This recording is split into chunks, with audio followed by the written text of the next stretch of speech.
I mean, the specific example I give is above the King's Chamber in the Great Pyramid are 5 further chambers.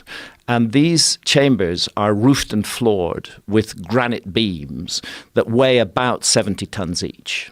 And there are hundreds of them.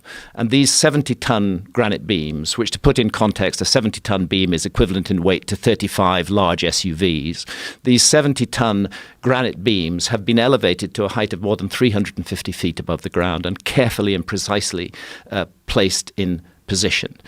It is very hard for archaeologists to explain how that was done using purely leverage and mechanical advantage. You can say, oh, perhaps they built a ramp and hauled the stones up the ramp.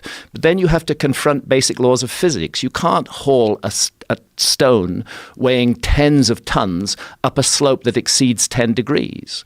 Then you start doing the calculation. How long a ramp do I need with a 10-degree slope to get to 350 feet above the ground? And the answer is you need a fucking long ramp, which should still be there, because it couldn't have been a sand ramp. It would have collapsed under the weight of those stones. It had to be as massive as the pyramid itself. So this begins to seem like an absurd idea, the idea that is foisted on us by archaeology.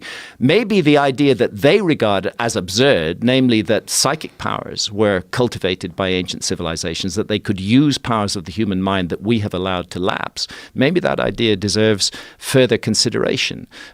We have gone down a path of leverage and mechanical advantage. We're used to relying on machines, but we hear anecdotal reports of people who have telekinetic powers, who can move things with their minds, of people who have telepathic powers. And our automatic reaction is to just dismiss all of that because science says it's impossible, because science regards consciousness as local to the brain and doesn't see how it can exert itself outside of that. But maybe we should open up to those possibilities, that we're dealing with a very different kind of culture that used techniques that we have allowed to lapse. And maybe we could wake those techniques up again. Maybe the ability of human beings to do almost superhuman things is resident within all of us, but sleeping.